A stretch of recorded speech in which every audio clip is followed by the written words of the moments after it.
Bueno, buenas tardes a todos, soy Nicolás Pérez. Vamos a hablar de un tema bastante interesante y apasionante como es la Reforma Protestante. La Reforma Protestante, que es mal llamada Reforma Protestante, que es algo que vamos a hablar luego. La Revolución Protestante empieza con el nacimiento de un monje agustino llamado Martín Lutero. Este monje agustino nace en 1483 y muere en 1536. Es importante resaltar que este monje nace en el siglo XV. El siglo XV fue un año decisivo, ¿no? Tenemos lo que es la reconquista de Granada por parte del Imperio Español, la unificación española, la unificación francesa. Hay varios sucesos que suceden, la conquista de América, la caída del Imperio Romano de Oriente, etc. Pero hay un dato importante de destacar: cuando nace Martín Lutero, Europa era prácticamente católica. En su 100% era católica. La fe católica era lo que mantenía la unidad de Europa. Y según el padre Sáenz, en un gran libro que es la Reforma Protestante, que es Nave Tempestad, en tomo 6, él dice que más o menos eran lo que se estipenda, ¿no? Que estimó la prueba, son 60 millones de habitantes. De esos 60 millones de habitantes, a la muerte de Lutero en 1546, 20 millones se vuelven a la herejía protestante. Y dicen que de esos 20 millones eran los mejores católicos. Impresionante. Bueno, ¿por qué hablo de este tema? Porque este tema es muy importante. Este tema tiene sus consecuencias hasta el día de hoy. El protestantismo lo vemos dentro de la Iglesia Católica actualmente. A raíz del Concilio Vaticano II, es importante destacar, la protestantización de la Iglesia se vio totalmente afectada, tanto con la promulgación del rito Nunc Sordo por Pablo VI en 1969, luego con la reforma de los sacramentos, sobre todo el bautismo, la confirmación, un montón de sacramentos fueron trastocados. Y también lo vemos en la doctrina católica, en el catecismo, etc. Pero lo importante destacar es que hay varios sucesos que hacen que los católicos estemos complejos, según palabras de Juan Pablo II. En 2017 el Papa Francisco, en una conferencia abierta, en un congreso ecumenista, ¿no? Porque gracias al falso ecumenismo, este ecumenismo que no busca la unión en la verdad, sino la unión en el error, llamó a Lutero el testigo del Evangelio. Impresionante. Después Juan Pablo II también hablaría muy bien por poner tres ejemplos de papas postconciliares, hablaría muy bien de Lutero también, llamándolo un gran apóstol. Y Ratzinger, Benedicto XVI, para descanse, dijo también en el 2008, lo repasé ayer, en una conferencia, en un catecismo que suelen dar los papas, dijo que la sola fide, esta doctrina que vamos a hablar un poco más tarde de Lutero, no estaba tan errada, sino que faltaba, si se entiende con caridad y amor, decía que estaba en lo correcto. Bueno, vemos que a partir del Concilio Vaticano II hay un acercamiento tanto al protestantismo como a otras religiones católicas. Después tenemos lo que conocemos el magisterio preconciliar, declaraciones.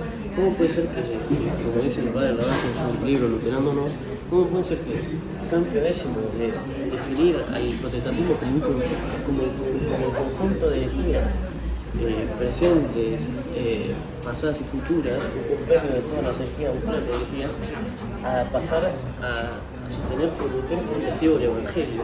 Algo realmente es lo que lleva a la confusión y hace que muchos católicos se estén preguntando qué está pasando realmente hoy en la Iglesia y por qué hay tanto acercamiento con el protestantismo.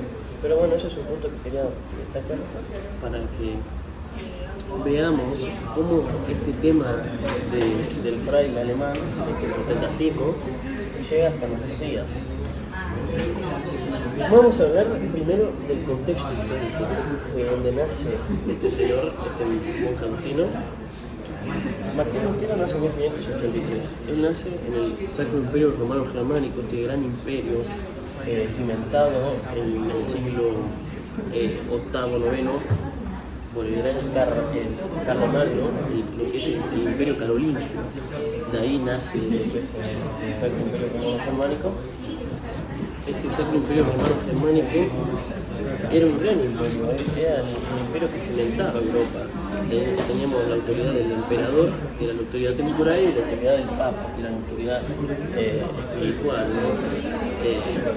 Bueno, este Sacro Imperio Romano Germánico, el error que comete como ya dije, en el siglo XV la mayoría de estados están unificados. Hoy tenemos el primer concepto, ¿no? Los estados unificados. Por ejemplo, tenemos España, Francia, Inglaterra, que vamos a hablar más adelante. Ya eran estados unificados. El Sacro Imperio Romano-Germánico, a su vez, no era un estado unificado. Está dividido en un montón de reinos, en un montón de estados manejados por los príncipes. Hay 7 príncipes, que eran los príncipes electores del reino. Esos 7 príncipes, sobre todo, hay uno que va a ser fundamental en la Reforma Protestante, que es el elector de Sajonia, que no me estoy recordando el nombre, me disculpan. El elector de Sajonia era muy amigo de este monje agustino Lutero y lo va a ayudar mucho. Pero lo que veo es que el Sacro Imperio Romano está totalmente dividido. A lo contrario que los estados unificados de España, Francia e Inglaterra estaban llevando a un estado moderno, un estado centralizado, un estado donde el rey y la autoridad ya se va perdiendo los feudos, todo el poder va empezando a recaer en el rey. La figura del rey es fundamental. La figura del rey es fundamental en estos estados unificados. Se empieza a centralizar el poder y después es lo que va a dar lugar a lo que es las monarquías absolutistas, por ejemplo. Pero en el Sacro Romano Germánico, en el Sacro Imperio Romano Germánico, esto no sucedía, sino que era un imperio totalmente desmembrado. Además que había una crisis religiosa terrible. Ya a partir ya del más o menos del siglo XIII en adelante, empieza una decadencia terrible en Occidente. Para empezar está la muerte de Santo Tomás. Santo Tomás muere y se empieza a estudiar una famosa filosofía llamada el nominalismo. El nominalismo, de su palabra nombre, niega la esencia de las cosas. Al negar la esencia de las cosas, significa que no podemos conocer esa realidad instrumental. Con nuestra razón no podemos conocer la verdadera esencia de las cosas. Entonces, lo único que nos queda es ponerle nombres a las cosas. Bien, este nominalismo estaba cimentado en un señor llamado Occam. Guillermo de Occam va a ser fundamental para la formación del pensamiento de este señor, el Lutero. Bueno, la muerte de Santo Tomás. Primero tenemos una crisis religiosa terrible, empiezan a surgir teólogos. También tenemos lo que conocemos la devoción moderna, que no voy a meter en ese tema, pero es un tema también fundamental, la devoción moderna. Esto empieza a carcomer dentro del imperio. Después tenemos, esto sería como, vamos a destacar 3 puntos, ¿no? Un punto religioso, un punto político, como es el desmembramiento, ¿no? La desunificación terrible. Y también tenemos la peste negra. La peste negra se sobró a Europa en el siglo XIV, fue terrible. Se llevó la matanza de un montón de religiosos, fue terrible. Y esta peste negra trajo graves consecuencias. Después tenemos una crisis religiosa. Como sabemos, las críticas del nuevo Barán Lutero son críticas totalmente fundamentales también, porque la crisis religiosa era terrible, vio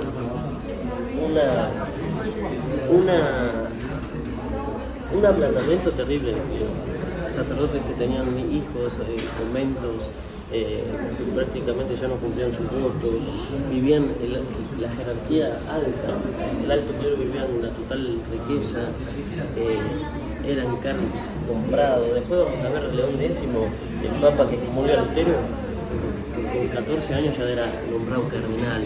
La iglesia no estaba pasando un buen momento. A su vez que esta crisis religiosa era una crisis política y una crisis filosófica, biológica también. Bien, en todo este caos, voy a ser corto, perdón, voy a ser conciso porque no da el tiempo. En todo este caos nace este señor Lutero, ¿no? en un estado totalmente desunificado,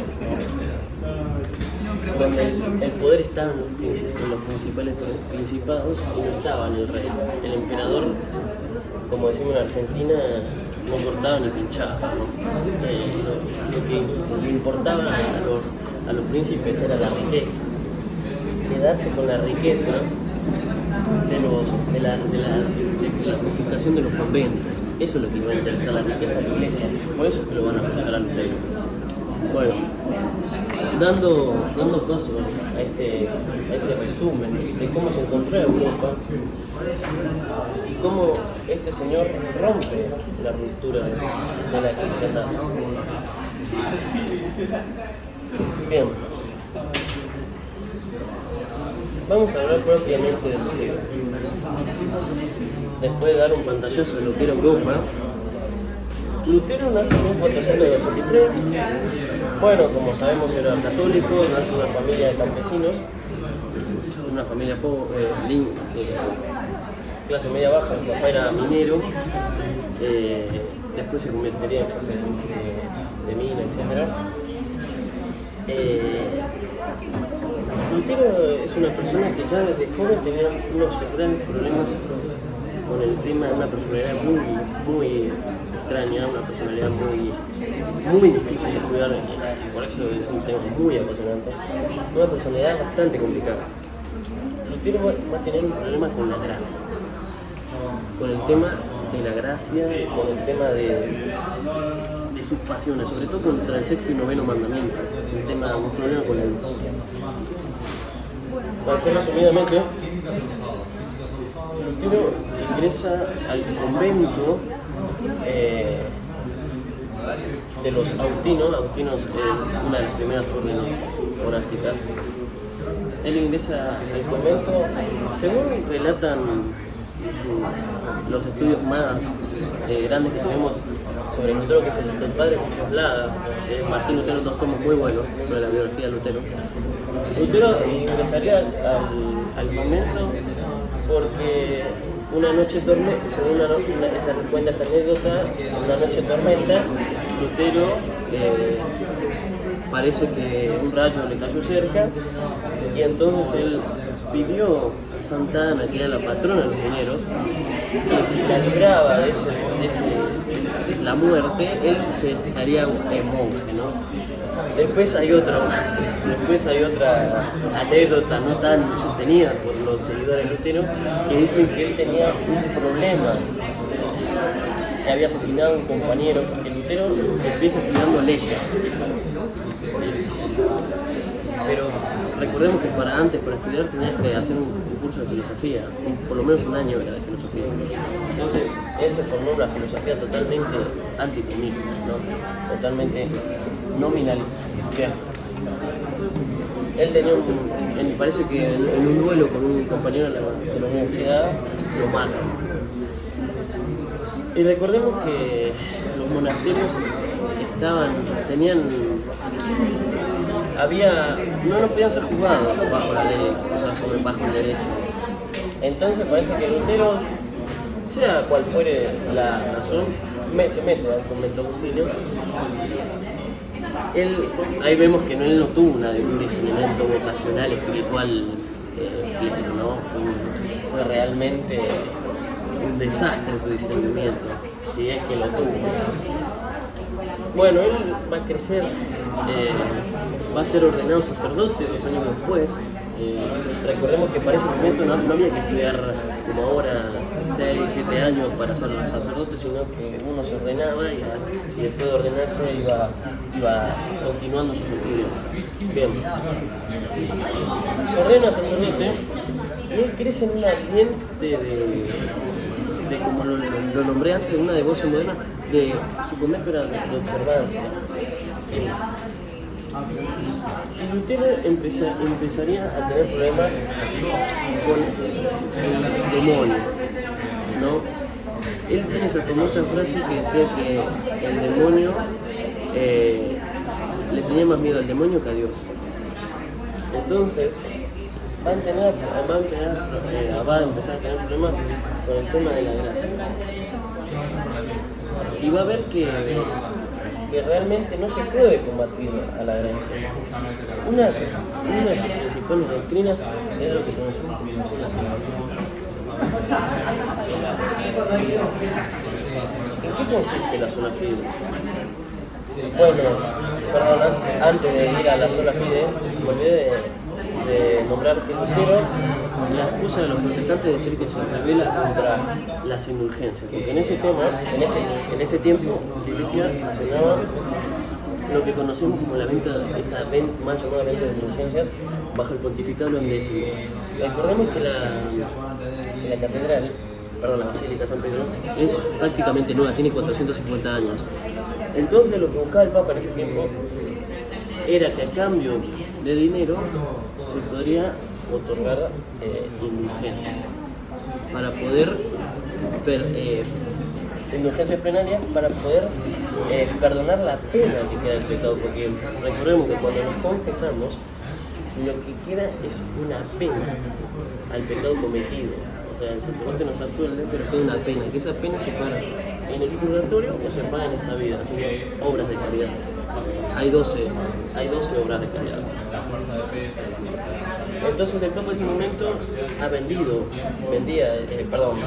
otorgaba indulgencias, mal llamado vendido.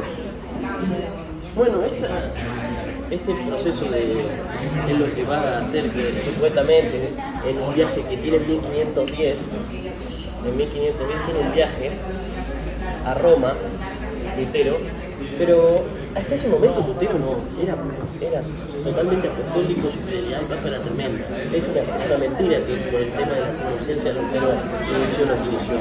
Fue un problema más que es cuestionable hasta el día de hoy, como cualquier católico se puede cuestionar, como el Papa hoy en día bendice a homosexuales. Es lo mismo.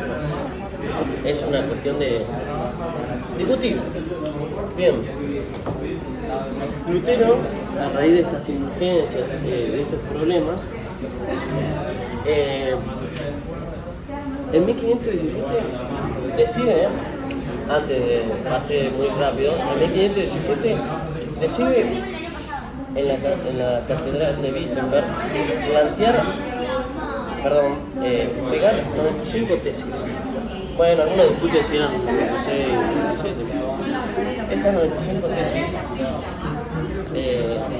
la mitad eran ortodoxas, otras eran condenables y otras eran ambiguas.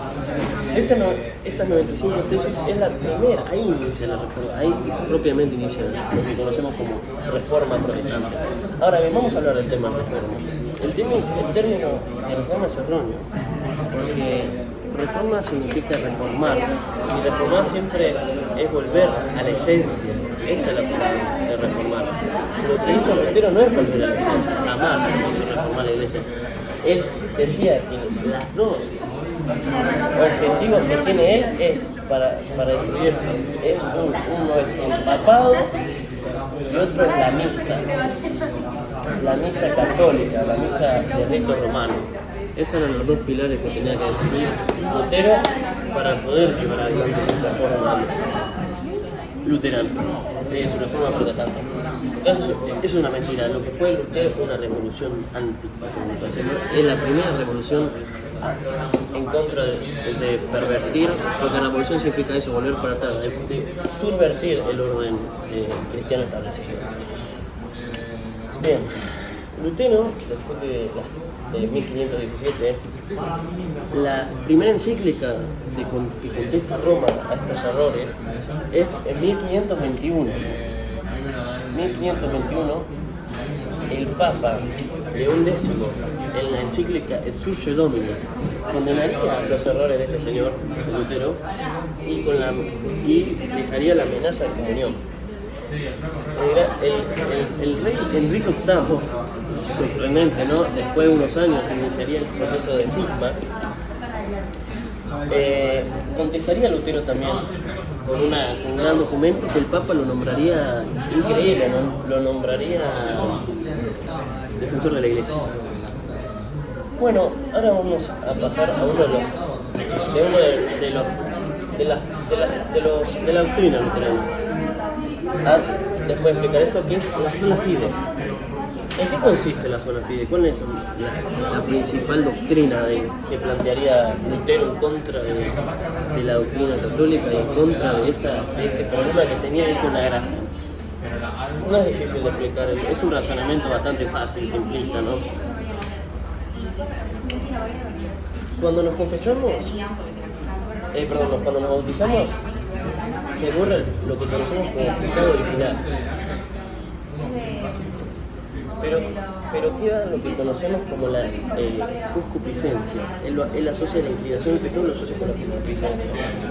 Entonces, bien, pero él dice que aunque nos bauticemos, aunque realicemos obras y todo, de caridad, etc., dice que este pecado original no se puede borrar. No se puede borrar el pecado original, porque la inclinación del pecado sigue existiendo. Entonces, bien, ¿cómo resuelve esto de que no se puede borrar el pecado original? Lo resuelve con la cruz. Dice que Dios en la cruz ya pagó. Se pagó por nuestros pecados, nos salvó por nuestros pecados. Entonces, lo único que tenemos que hacer nosotros es arrojarnos a Cristo, porque Cristo es el único que venció en la cruz y es el único que puede salvarnos. Nosotros somos una porquería sin Dios, básicamente, no podemos hacer nada con nuestra fuerza. Es una suerte de pelagianismo lo que profesaba este señor, porque recordemos, la energía pelagiana consistía en eso, en creer en nuestras propias fuerzas más que en las de Dios. Entonces, por eso él diría después que la fe sin obras no sirve para nada, lo que dice el apóstol Santiago en la carta. Por eso, como Cristo murió por nosotros, ya hay que arrojarnos a Cristo. Dice que Cristo, con nuestro manto, nos protege del pecado. Entonces, solo basta creer. Ese es el pensamiento básicamente. Por eso él dirá, peca fuertemente, pero cree fuerte, o sea, cree más. Porque él decía que creyendo, por eso hoy vemos como los protestantes van a las cárceles y demás, y los presos no les piden una conversión profunda, sino les piden solo creer. Por eso esa es la consecuencia de Lutero. Después Lutero vendría con algo que conocemos como la sola escritura.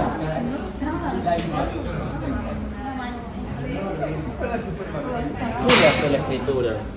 Otro de los pilares fundamentales de la doctrina luterana que atacaría a la doctrina. Dice que la doctrina, la sola escritura, dice que las Sagradas Escrituras, que es una de las dos revelaciones, me olvidé de aclarar algo. Hay dos revelaciones cristianas, las Sagradas Escrituras y la tradición. Lutero descartaría obviamente la tradición, porque él cree que en las Sagradas Escrituras es Dios mismo el que habla y es la única enseñanza que tenemos de la Iglesia. No existe el magisterio ni de la Iglesia. Bueno, la sola Escritura. ¿En qué consiste? La Iglesia dice que por obra del Espíritu Santo dice que cualquiera puede interpretar la Sagrada Escritura como convenga. Entonces, yo soy mi propio papa, yo soy mi propio obispo, yo interpreto la escritura como quiero. Y esto es lo que después daría consecuencias a un montón de divisiones del protestantismo y peleas internas terribles que va a traer Lutero de cómo hace para que su pensamiento, su doctrina no se desvíe, ¿no? Porque como cada uno puede, por eso hay tantas sectas protestantes hoy en día, porque cada uno puede interpretar la escritura como quiere, puede darle el significado que quiere. Bien, eso es la sola escritura, bien, sola fide. Pero Lutero, y esto lo habla muy bien Jacques Maritain en su libro Los Tres Reformadores, el problema de Lutero no fue como las demás herejías. El problema de Lutero es una desembocamiento o un desmandamiento, un desembocamiento de su propia personalidad. La personalidad individual de Lutero es lo que haría, lo convertiría en doctrina. Recordemos que las anteriores herejías que surgieron dentro de la Iglesia Católica eran errores doctrinales. No, pero acá vemos un dato importante. La personalidad de Lutero es lo que lo lleva a convertir en doctrina. Eso es un dato muy bueno que dice Maritain, que dice que para entender el proceso del protestantismo hay que entender la vida de Lutero. Porque la vida de Lutero es lo que finalmente desemboca en su doctrina. Es importante este punto. Bien, Lutero, dirá cosas horribles, ¿no? Del Papa. No creo que haya una persona tan diabólica realmente como este señor Lutero, con sus dichos sobre el Papa, lo llamaba asno, etc. Y también Lutero escribía en la misa, ¿no? Él fue el primero en dar vuelta a la misa, en introducir la lengua vernácula, en introducir la comunión bajo las 12 especies y demás. Me olvidé de destacar algo. Lutero, de los 7 sacramentos católicos, sostendrá 2 nomás: el bautismo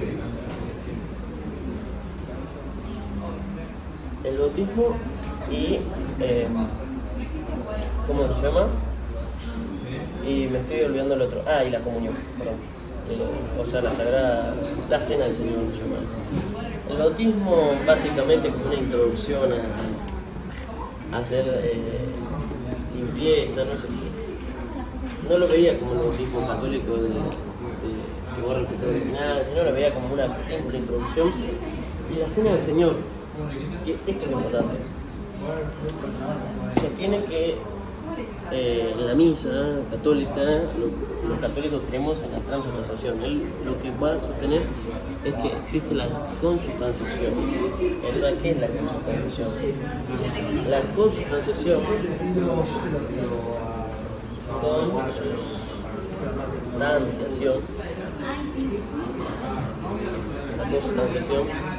es que cambia las especies, el pan y el vino, no cambian su especie, sino siguen siendo pan y vino, pero realmente está presente en nuestro Señor. Su alma, su divinidad, etcétera, como creemos los católicos, en la misa, existe, pero no cambia o sea, el pan y el vino sigue siendo lo mismo. Es difícil de explicar, pero no cambia su especie, su sustancia, perdón. No cambia, sino que sigue siendo pan y vino, pero está presente nuestro Señor.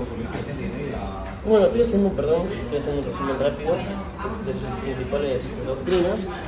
Ahora bien, después de los problemas que tendrá Lutero, idas y venidas, con el Sacro Imperio Romano Germánico, en la dieta de Worms lo llama Carlos V para discutir, ¿no?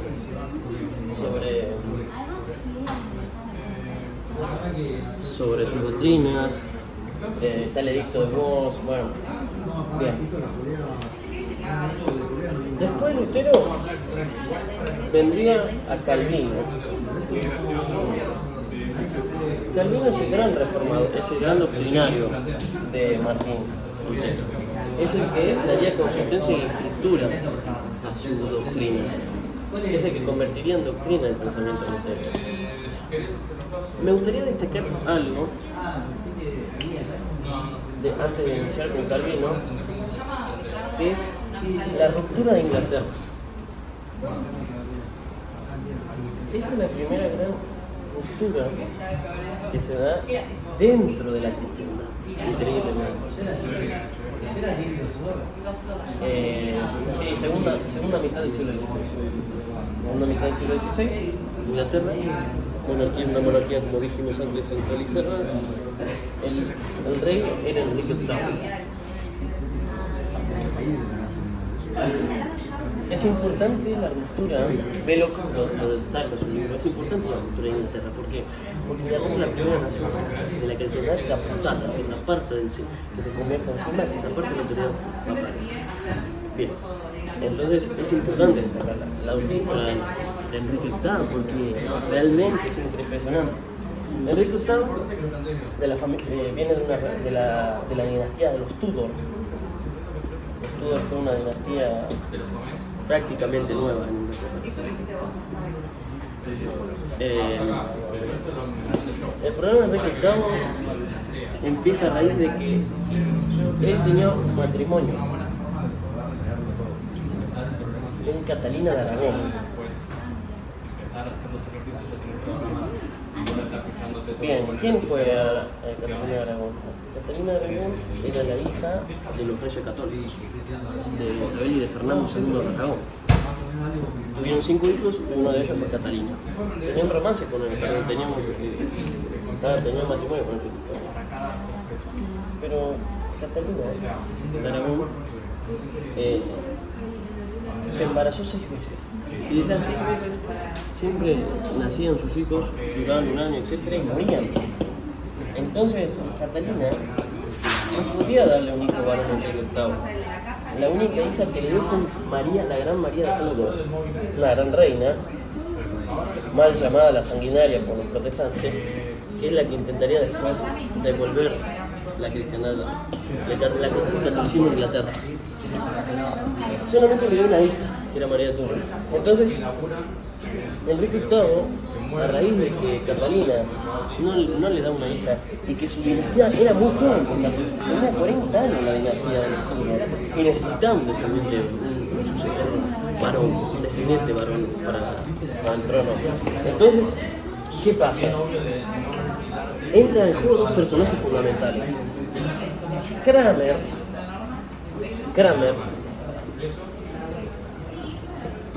y después el secretario de Estado, que me estoy olvidando el nombre, me sepan disculpar, arzobispo de Canterbury, y el secretario de Estado, que me olvidé el nombre, perdón. Enrique VIII tenía a Wolsey, un gran arzobispo antes de Cranmer, pero bueno, a Wolsey lo terminan matando por alta traición cuando se niegan a aceptar la nulidad. Este obispo era el capellán de una señora importante que fue Ana Bolena. Bien. Acá entra en juego esta señora, una condesa, del alto cargo de la alta corte de Inglaterra, empezaría a jugar con los sentimientos de este señor Enrique VIII. Enrique VIII tenía muy problema también, como Lutero, con la lujuria. Después de hecho de Ana Bolena tendría otros 4 o 5 romances más, y los mataría, etc. Bien, y acá empezó el problema. Ana Bolena pretendía ser reina de Inglaterra. Entonces, Ana Bolena sí le podía dar un hijo varón a Enrique VIII. Pero el tema es que Enrique VIII para eso tenía que plantear la nulidad matrimonial. El papa de ese momento era Paulo. Si mal no recuerdo era Paulo.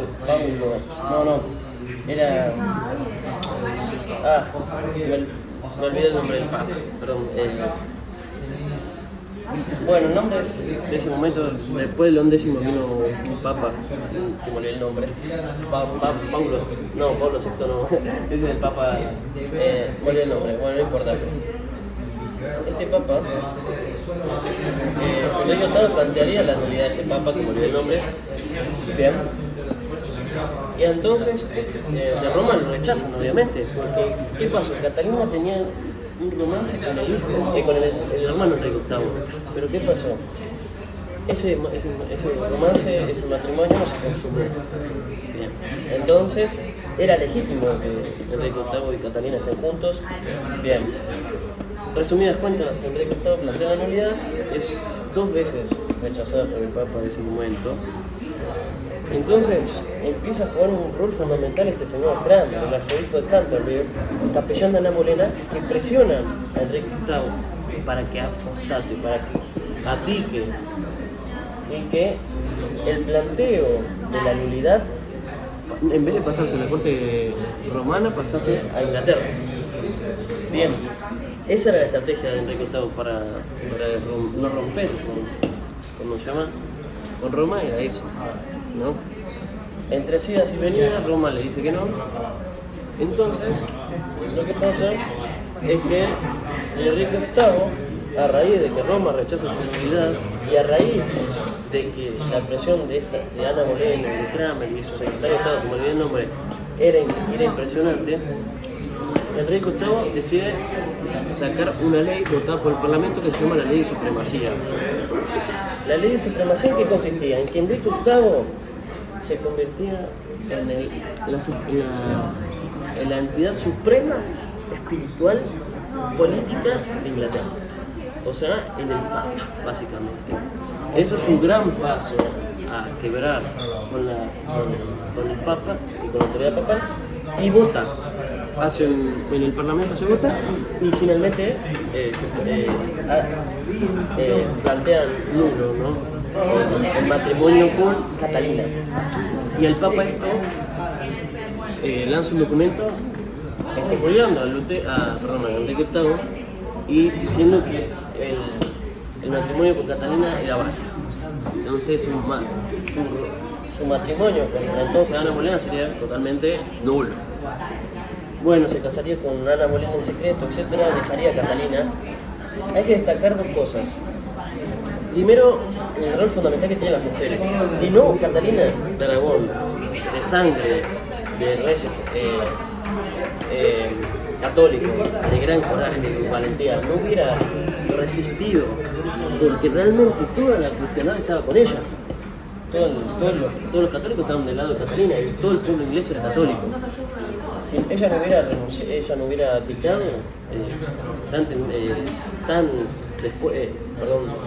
si no hubiera, ellos querían que abdique temprano, pero ellos no lo lograron, resistió mucho.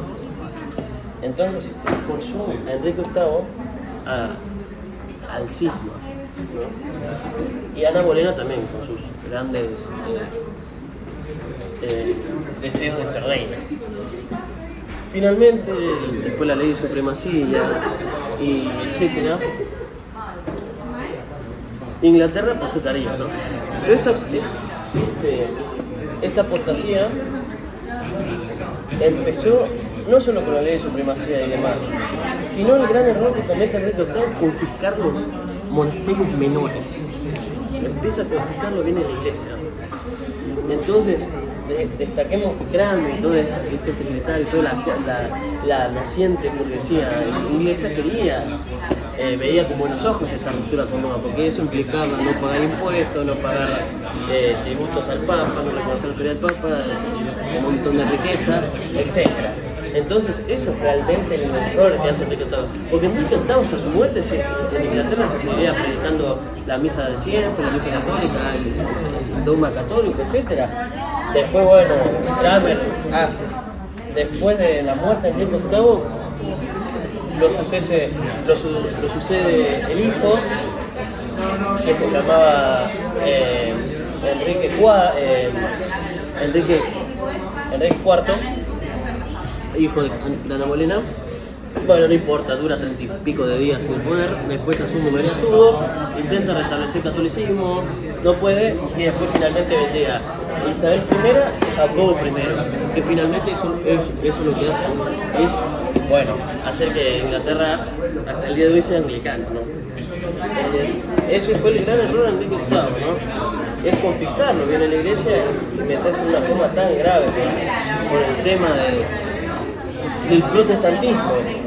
Lo gracioso de esto es que Lutero le enviaría cartas, ¿no? Hasta hace unos años lo tenía como enemigo, ¿no?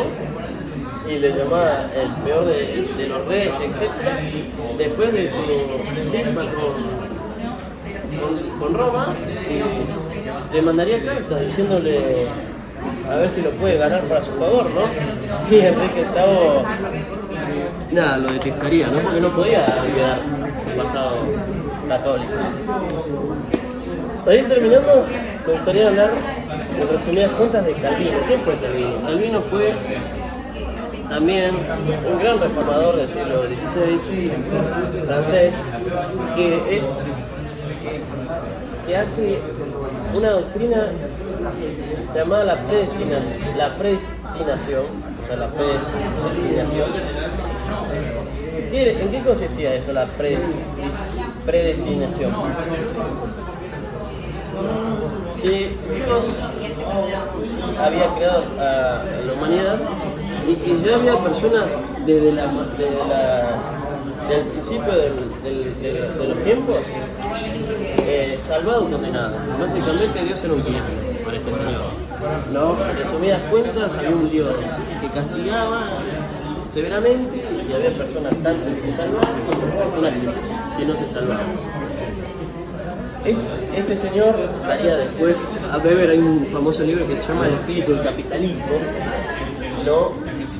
¿Qué relación tiene el calvinismo después con el surgimiento del capitalismo? Porque Calvino decía que para que haya más, para que sepas cómo uno sabía que iba a ser condenado o salvado, no se podía no saber eso. Pero si uno tenía riqueza, uno generaba riqueza, dice que uno tenía más posibilidad de salvarse, increíble. Calvino, entre su doctrina como la predestinación, él negaba que la comunión los sacramentos se entendía a dos también, bautismo y cena, cena del Señor. La cena sería un simple signo, el bautismo también lo mismo que Lutero. Bien, Calvino traería graves problemas, ¿no? Porque él es el iniciador de las guerras religiosas que después se vendrían en Europa. ¿Por qué? Porque Calvino influyó notablemente en Francia, porque era francés, con los hugonotes. Todo este problema de Francia con los hugonotes, que eran los protestantes, eran la clase media también. Vemos que durante todo esto que estoy relatando, lo importante es que los príncipes, los dirigentes políticos en la burguesía de ese momento veían con buenos ojos la reforma protestante porque era una forma de escaparse, ¿no? De pagar menos impuestos, de conquistar bien. Y entonces Calvino influiría totalmente en Francia. En Francia, notablemente en Suiza, porque él sería perseguido y escapado muchas veces, y sería refugiado en Suiza, en Ginebra. Establecería un gobierno terrible del terror, una tiranía horrenda donde se perseguirían a los católicos. Es tremendo. Él se escaparía, viviría en Suiza, y influyó notablemente, porque fue el gran doctrinario de Lutero. Pero bueno, esto es un resumen, no me quería extender tanto, de las consecuencias de que tuvo Calvino, ¿no? Y Lutero, porque después de Lutero vendría Calvino y otros tantos, ¿no? Sviglio y otros tantos grandes reformadores. Pero lo importante a destacar es que la reforma protestante es un quiebre para la cristiandad, es un hito fundamental de estudiar y entender como historiadores, como yo estudio historia, los historiadores revisionistas, como los católicos, es fundamental entender el problema del tiempo, que ahí radica el problema de nuestros días. Quiero cerrar con 3 cosas fundamentales del pensamiento de Lutero, cómo radicó en nuestra cultura. Primero, el inmanentismo. El inmanentismo es un error gravísimo que empieza a pregonar Lutero. ¿Qué es el inmanentismo? Inman, permanecer en.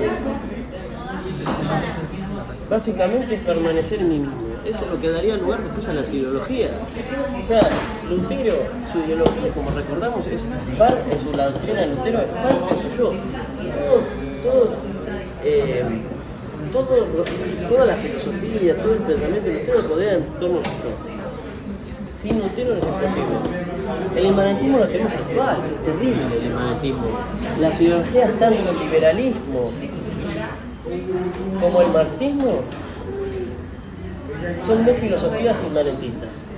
Ven al individuo como un ser totalmente material y en un ser totalmente sin alma, sin cuerpo. El surgimiento del inmanentismo, que es consecuencia del nominalismo que expliqué antes, es consecuencia de este señor, de Lutero. Después, otro principio fundamental es, ¿cómo se llama? La sola fide. ¿Por qué? Porque ahora hasta dentro de la iglesia lo vemos. ¿No viste que cuento tan una persona muere, dicen estar en el cielo? Directamente, ¿por qué? Porque ahora solo la fe nos salva. Eso es fundamental. Y otro principio fundamental de este señor, de Lutero, es el relativismo. El relativismo y el subjetivismo son 2 principios fundamentales. ¿Por qué?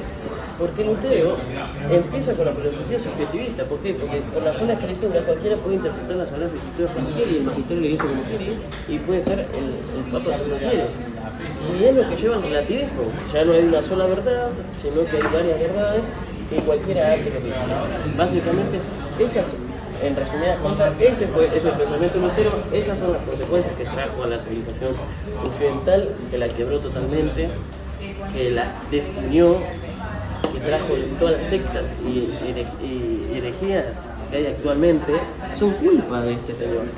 San Pío X decía, en el Catecismo de San Pío X, es el compendio de las herejías que hubo antes de él, que ha habido después y que pueden aún nacer para ruina de las almas. San Pío X, clarísimo, el Catecismo condenando al protestantismo y diciendo el compendio de todas las herejías. ¿Por qué? Porque todas las herejías nacen en este señor y en todo el proceso de destrucción de la cristiandad. Recordemos después que Lutero, Calvino y todo esto, tenemos tantos sismos, ¿no? Holanda, que se volvería protestante, Alemania, Bélgica, etc. Son todos los países que actualmente influyen con este sínodo alemán en destruir el entendimiento de la iglesia. Bueno, me gustaría finalizar con eso, que podemos ver un pantallazo breve, porque no me quiero hacer tan extenso, espero que pueda haber sido claro, sobre qué fue el protestantismo básicamente, este movimiento reformador, orgullosamente llamado reformador, cuando se llama reformador no tenía nada, creo que luchó la revolución, que preparó la revolución anticatólica, que después lo veríamos con la creación de la masonería en 1717, con la revolución rusa en 1917, y con todos estos hitos que empiezan el protestantismo. Bueno, espero que se les haya gustado y